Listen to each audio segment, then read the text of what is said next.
மத்தேயு நற்செய்தி அதிகாரம் 22 முதல்.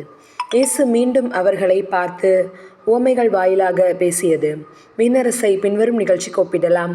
அரசர் ஒருவர் தம் மகனுக்கு திருமணம் நடத்தினார். திருமணத்திற்கு அழைப்பு பெற்றவர்களை கூட்டிக் கொண்டு வருமாறு அவர் தம் பணியாளர்களை அனுப்பினார்.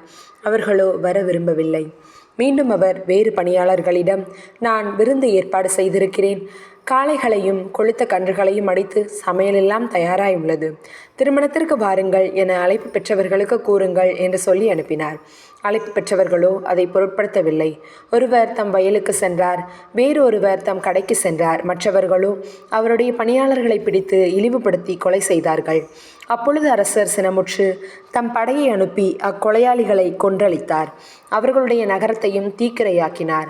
பின்னர் தம் பணியாளர்களிடம், திருமண விருந்து ஏற்பாடாகி உள்ளது, அழைக்கப்பெற்றவர்களோ தகுதியற்று போனார்கள். எனவே நீங்கள் போய் சாலையோரங்களில் காணும் எல்லோரையும் திருமண விருந்துக்கு அழைத்து வாருங்கள் என்றார். அந்த பணியாளர்கள் வெளியே சென்று வழியில் கண்ட நல்லோர் தீயோர் யாவரையும் கூட்டி வந்தனர். திருமண மண்டபம் விருந்தினரால் நிரம்பியது. அரசர் விருந்தினரை பார்க்க வந்தபோது அங்கே திருமண ஆடை அணியாத வேறு ஒருவரை கண்டார். அரசர் அவனை பார்த்து, தோழா, திருமண ஆடையின்றி எவ்வாறு உள்ளே வந்தாய் என்று கேட்டார். அவனோ வாயடைத்து நின்றான். அப்பொழுது அரசர் தம் பணியாளர்களிடம், அவனுடைய காலையும் கையையும் கட்டி புறம்பே உள்ள இருளில் தள்ளுங்கள், அங்கே அழுகையும் அங்கலாய்ப்பும் இருக்கும் என்றார். இவ்வாறு அழைப்பு பெற்றவர்கள் பலர், ஆனால் தேர்ந்தெடுக்கப்பட்டவர்களோ சிலர். பின்பு பரிசேயர்கள் போய் எப்படி இயேசுவை பேச்சில் சிக்க வைக்கலாம் என சூழ்ச்சி செய்தார்கள். தங்கள் சீடரை ஏரோதியருடன் அவரிடம் அனுப்பி, போதகரே, நீர் உண்மையுள்ளவர், எவரையும் பொருட்படுத்தாமல் கடவுளின் நெறியை உண்மைக்கேற்ப கற்பிப்பவர், ஆள் பார்த்து செயல்படாதவர் என்பது எங்களுக்கு தெரியும்.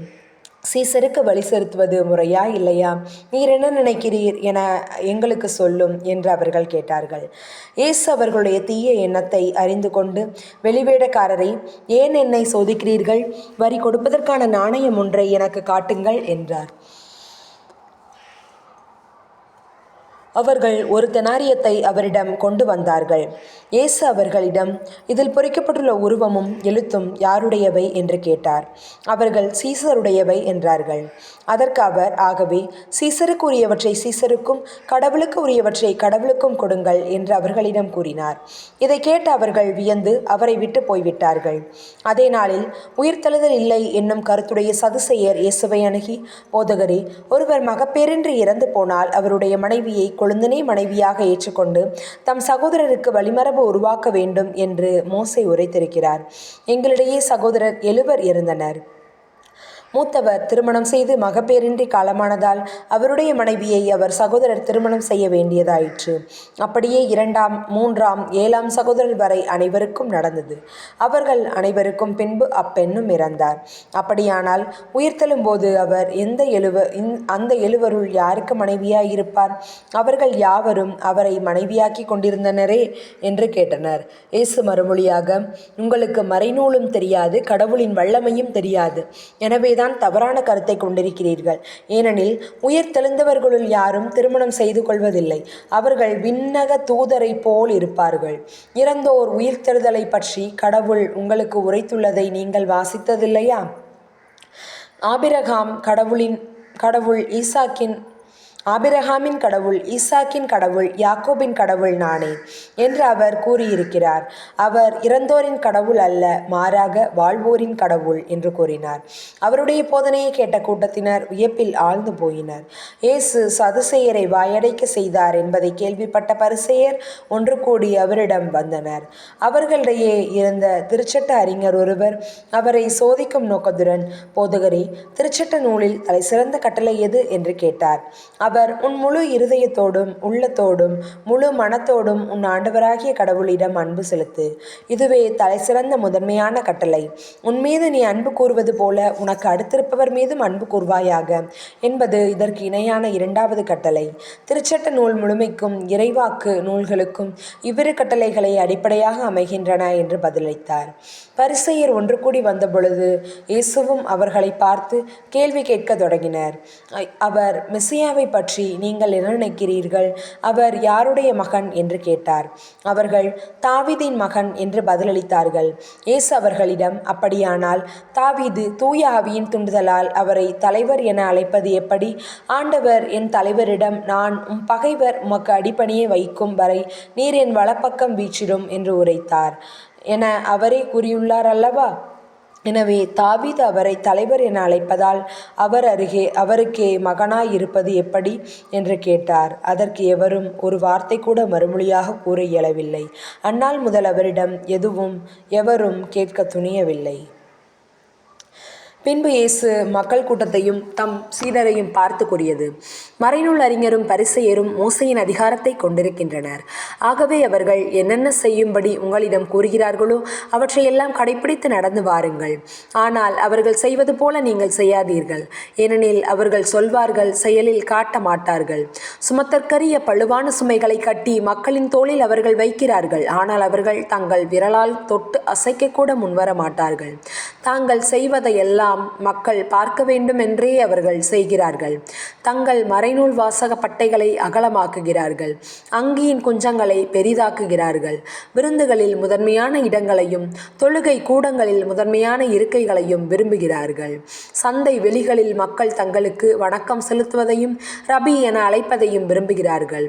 ஆனால் நீங்கள் ரபி என அழைக்கப்பட வேண்டாம், ஏனெனில் உங்களுக்கு போதகர் ஒருவரே. நீங்கள் யாவரும் சகோதரர் சகோதரிகள். இம்மண்ணுலகில் உள்ள எவரையும் தந்தை என நீங்கள் அழைக்க வேண்டாம், ஏனெனில் உங்கள் தந்தை ஒருவரே, அவர் விண்ணகத்தில் இருக்கிறார். நீங்கள் ஆசிரியர் எனவும் அழைக்கப்பட வேண்டாம், ஏனெனில் கிறிஸ்து ஒருவரே உங்கள் ஆசிரியர். உங்களுள் பெரியவர் உங்களுக்கு தொண்டராக இருக்க வேண்டும். தம்மை தாமே உயர்த்துகிறவர் எவரும் தாழ்த்த பெறுவர், தம்மை தாமே தாழ்த்துகிறவர் எவரும் உயர்த்த பெறுவர். வெளிவேடக்கார மறைநூல் அறிஞரே, பரிசேயரே, ஐயோ உங்களுக்கு கேடு!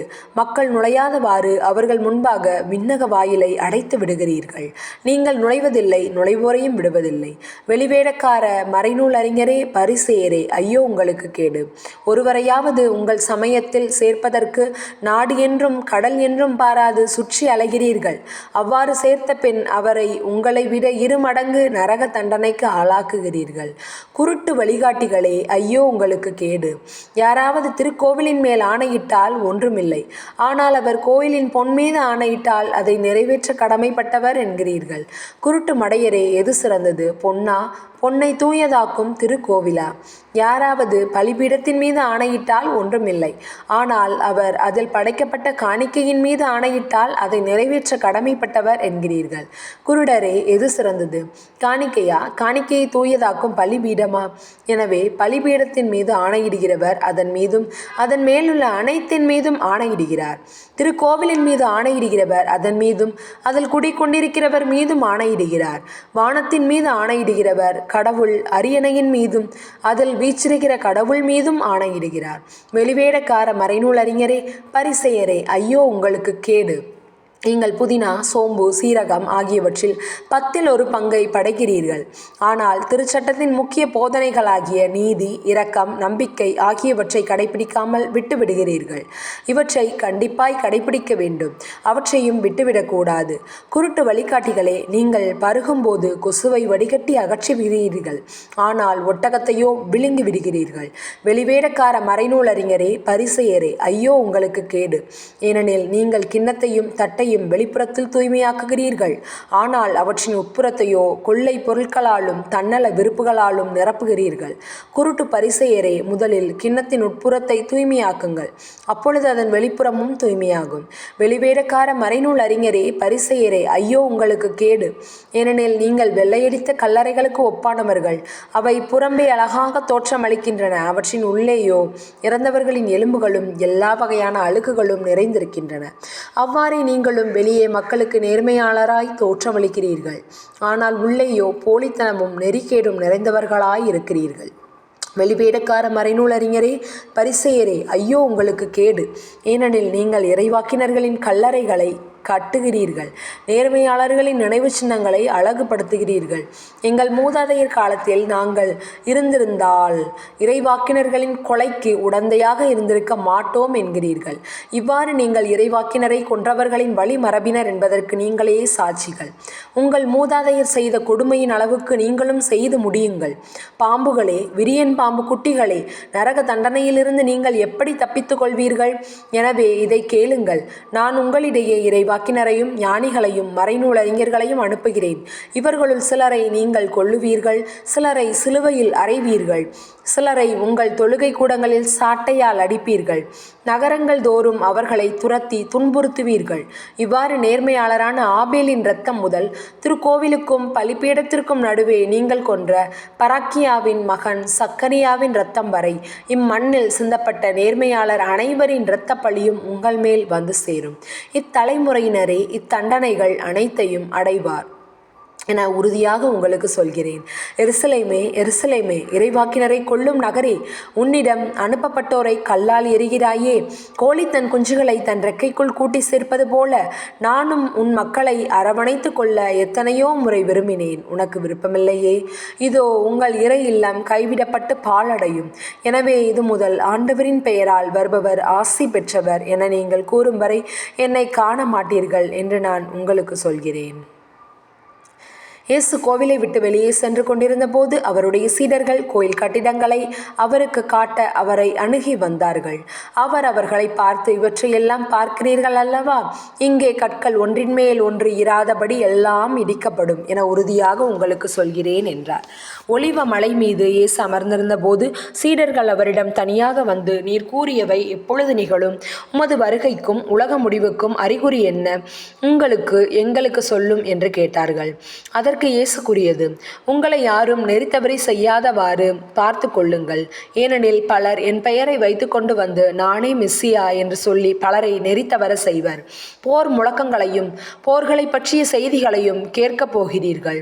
ஆனால் திடுக்கிடாதவாறு பார்த்து கொள்ளுங்கள். இவை நிகழத்தான் வேண்டும், ஆனால் இவையே முடிவாகா. நாட்டை எதிர்த்து நாடும் அரசை எதிர்த்து அரசும் பல இடங்களில் பஞ்சமும் நிலநடுக்கங்களும் ஏற்படும். இவை அனைத்தும் பேறுகால வேதனைகளின் தொடக்கமே. பின்பு உங்களை துன்புறுத்திக் கொள்வதற்கென ஒப்புவிப்பர். என் பெயரின் பொருட்டு எல்லா மக்கள் இனத்தவரும் உங்களை வெறுப்பர். அப்பொழுது பலர் நம்பிக்கை இழந்து விடுவர். ஒருவரை ஒருவர் காட்டிக் கொடுப்பர், ஒருவரை ஒருவர் வெறுப்பர். பல போலி இறைவாக்கினர் தோன்றி பலரை நெறி தவறி அலைய செய்வர். நெறிக்கேடு பெருகுவதால் பலருடைய அன்பு தணிந்து போகும். ஆனால் இறுதி வரை மன உறுதியுடன் இருப்பவரே மீட்பு பெறுவர். உலகமெங்கும் உள்ள எல்லா மக்களினத்தாரும் ஏற்றுக்கொள்ளுமாறு விண்ணரசை பற்றிய இந்நற்செய்தி உலகமெங்கும் அறிவிக்கப்படும். அதன் பின்பு முடிவு வரும். இறைவாக்கினர் தானியேல் உரைத்த நடுங்க வைக்கும் தீட்டு திருவிடத்தில் நிற்பதை நீங்கள் காண்பீர்கள். அப்பொழுது இதை படிப்பவர் புரிந்து கொள்ளட்டும்.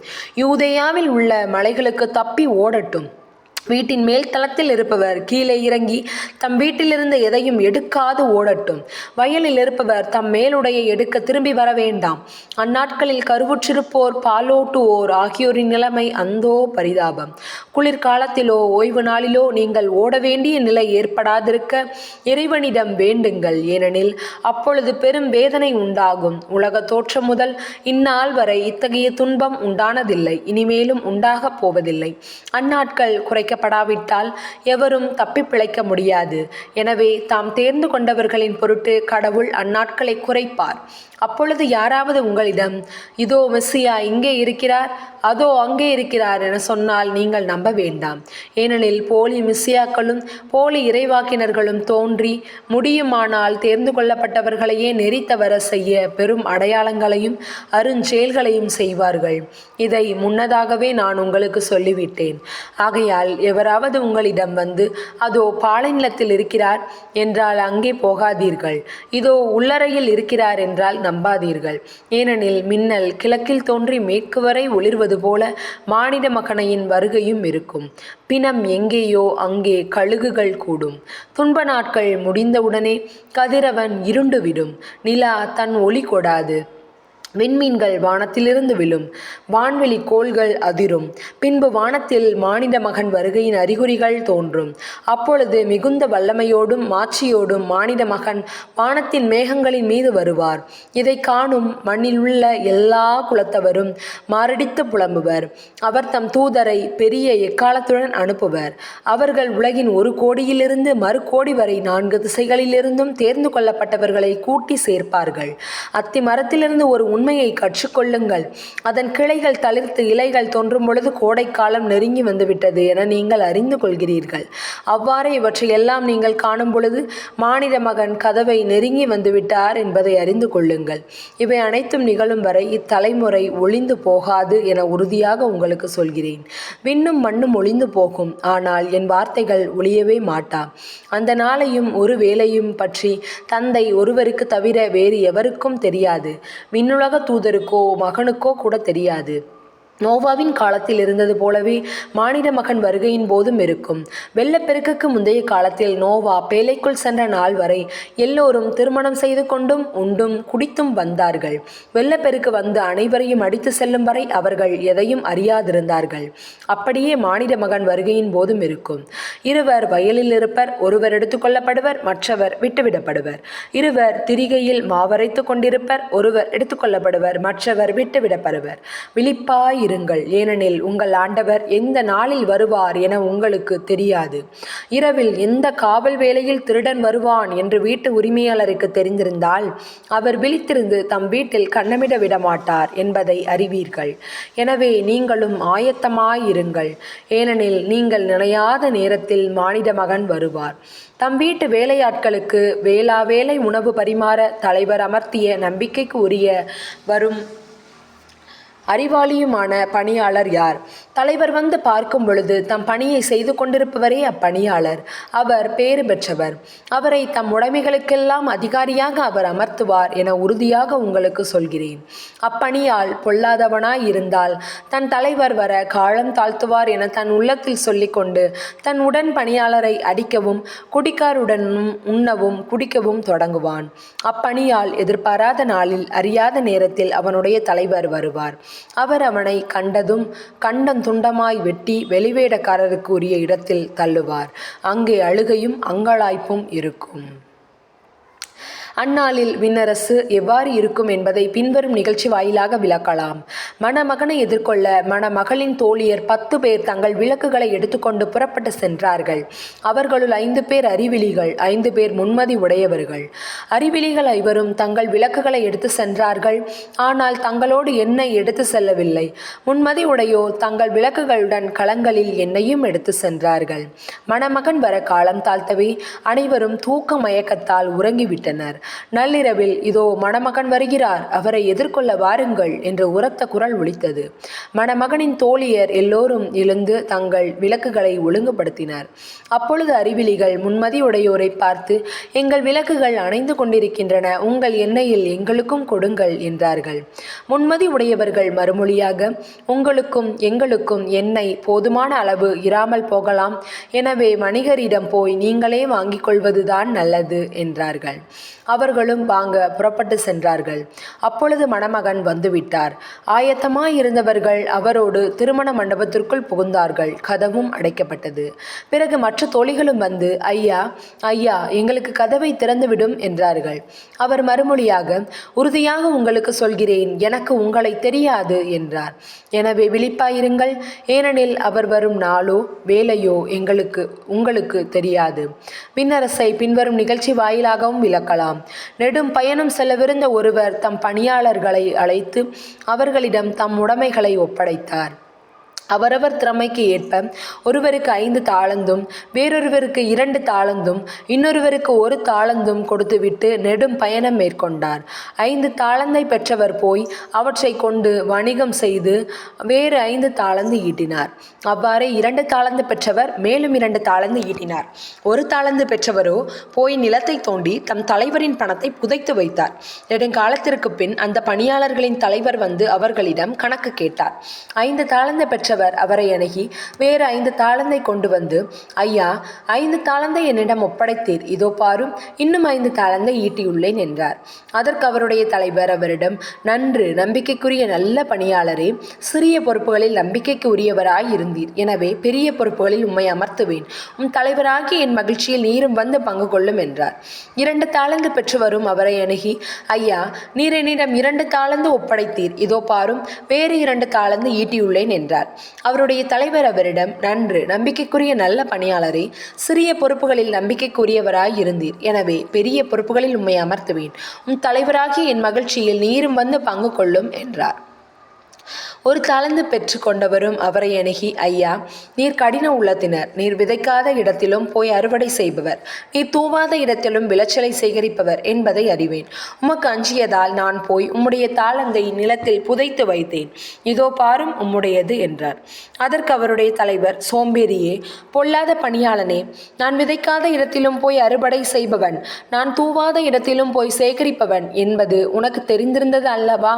அப்படியானால் என் பணத்தை நீ வட்டி கடையில் கொடுத்து வைத்திருக்க வேண்டும். நான் வரும்போது எனக்கு வரவேண்டியதை வட்டியோடு திரும்ப பெற்றிருப்பேன் என்று கூறினார்.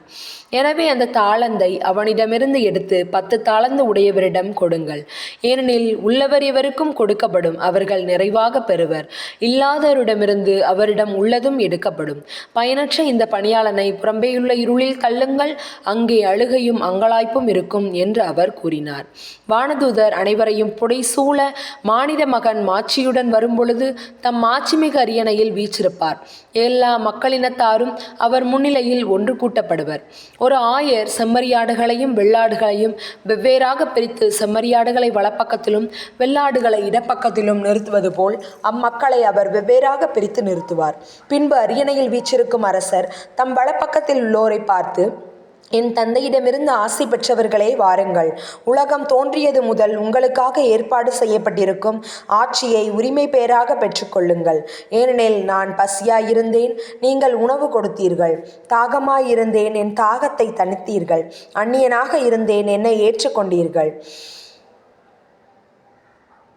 நான் ஆடையின்றி இருந்தேன், நீங்கள் எனக்கு ஆடை அணிவித்தீர்கள், நோயுற்றிருந்தேன், என்னை கவனித்து கொண்டீர்கள், சிறையில் இருந்தேன், என்னை தேடி வந்தீர்கள் என்பார்.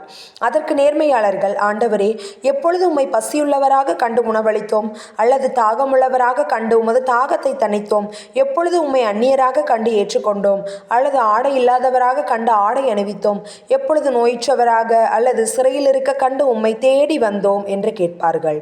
அதற்கு அரசர், மிகச் சிறியோராகிய என் சகோதரர்களுள் ஒருவருக்கு நீங்கள் செய்ததையெல்லாம் எனக்கே செய்தீர்கள் என உறுதியாக உங்களுக்கு சொல்கிறேன் என பதிலளிப்பார். பின்பு இடப்பக்கத்தில் உள்ளோரை பார்த்து, சபிக்கப்பட்டவர்களே, என்னிடமிருந்து அகன்று போங்கள், அலகைக்கும் அதன் தூதருக்கும் ஏற்பாடு செய்யப்பட்டிருக்கின்ற என்று மணையாத நெருப்புக்குள் செல்லுங்கள். ஏனெனில் நான் பசியாயிருந்தேன், நீங்கள் எனக்கு உணவு கொடுக்கவில்லை, நான் தாகமாயிருந்தேன், என் தாகத்தை தணிக்கவில்லை, நான் அந்நியனாயிருந்தேன், நீங்கள் என்னை ஏற்றுக்கொள்ளவில்லை, நோயிற்றிருந்தேன், சிறையில் இருந்தேன், என்னை கவனித்து கொள்ளவில்லை என்பார்.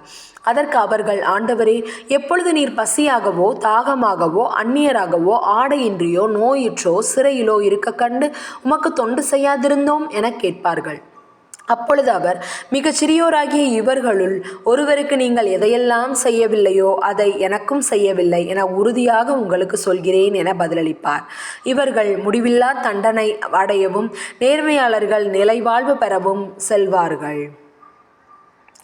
இயேசு இவ்வாறு உரையாற்றி முடித்த பின்பு தம் சீடரிடம், பாஸ்கா விழா 2 நாட்களில் வரவிருக்கிறது என்பது உங்களுக்கு தெரியும்.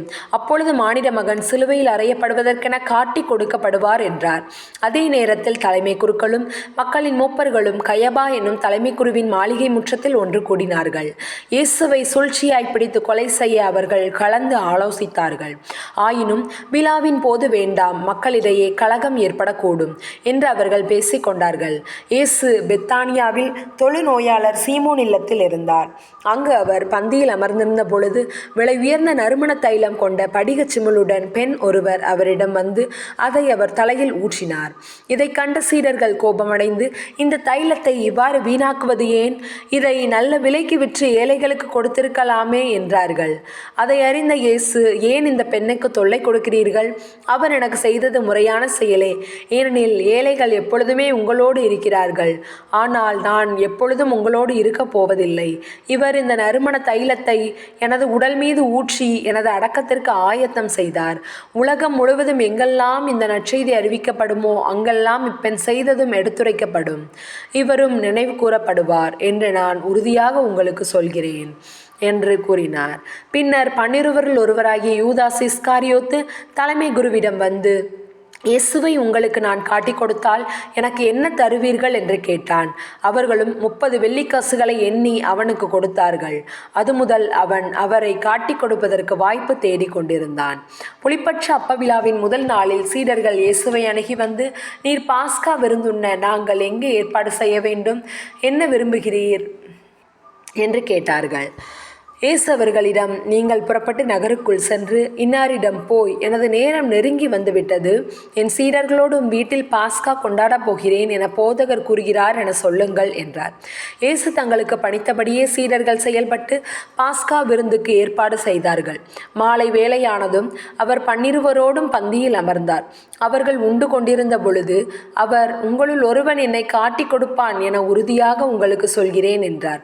அப்பொழுது அவர்கள் மிகவும் வருத்தமுற்றவர், ஆண்டவரே, அது நானோ என ஒவ்வொருவரும் அவரிடம் கேட்க தொடங்கினார்கள். அதற்கு அவர், என்னுடன் பாத்திரத்தில் தொட்டு உண்பவனே என்னை காட்டிக் கொடுப்பான். மானிட மகன் தம்மை பற்றி மறைநூலில் எழுதியுள்ளபடியே போகிறார். ஆனால் ஐயோ, அவரை காட்டி கொடுக்கிறவனுக்கு கேடு. அம்மனிதன் பிறவாதிருந்தால் அவனுக்கு நலமாயிருந்திருக்கும் என்றார். அவரை காட்டி கொடுத்த யூதாசும், ரபி நானோ என்று அவரிடம் கேட்க, இயேசு, நீயே சொல்லிவிட்டாய் என்றார். அவர்கள் உணவிருந்தி கொண்டிருந்த பொழுது இயேசு அப்பத்தை எடுத்து கடவுளை போற்றி அதை பிட்டு சீடருக்கு கொடுத்து, இதை பெற்று உண்ணுங்கள், இது எனது உடல் என்றார். பின்பு கிண்ணத்தை எடுத்து கடவுளுக்கு நன்றி செலுத்தி அவர்களுக்கு கொடுத்து, இதில் உள்ளதை அனைவரும் பருகுங்கள், ஏனெனில் இது எனது உடன்படிக்கையின் இரத்தம், பலருடைய பாவ மன்னிப்புக்காக சிந்தப்படும் இரத்தம். இனிமேல் என் தந்தையின் ஆட்சி வரும் அந்நாளில்தான் நான் உங்களோடு திராட்சைப்பழ ரசத்தை குடிப்பேன். அதுவரை குடிக்க மாட்டேன் என நான் உங்களுக்கு சொல்கிறேன் என்றார்.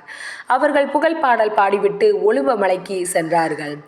அதன் பின்பு இயேசு அவர்களிடம், இன்றிரவு நீங்கள் அனைவரும் என்னை விட்டு ஓடி போவீர்கள், ஏனெனில் 1000 வெட்டுவேன், அப்பொழுது மந்தையில் உள்ள ஆடுகள் சிதறடிக்கப்படும் என்று மறைநூலில் எழுதியுள்ளது. நான் உயிருடன் எழுப்பப்பட்ட பின்பு உங்களுக்கு முன்பே கலிலேயாவுக்கு போவேன் என்றார். அதற்கு பேதுரு அவரிடம், எல்லோரும் உம்மை விட்டு ஓடிப்போய்விட்டாலும் நான் ஒருபொழுதும் ஓடிப்போக மாட்டேன் என்றார். இயேசு அவரிடம், இன்றிரவில் சேவல் கூவும் முன் 3 நீ என்னை மறுதலிப்பாய் என உறுதியாக உனக்கு சொல்கிறேன் என்றார். பேதுரு அவரிடம், நான் உம்மோடு சேர்ந்து இறக்க வேண்டியதாயிருந்தாலும் உம்மை ஒருபொழுதும் மறுதலிக்க மாட்டேன் என்றார். அவ்வாறே சீடர்கள் அனைவரும் சொன்னார்கள். பின்னர் இயேசு சீடர்களுடன் கெத்சமனி என்னும் இடத்திற்கு வந்தார். அவர், நான் அங்கே போய் இறைவனிடம் வேண்டும் வரை இங்கே அமர்ந்திருங்கள் என்று அவர்களிடம் கூறி பேதுருவையும் சபதேவின் மக்கள் இருவரையும் தம்முடன் கூட்டி சென்றார்.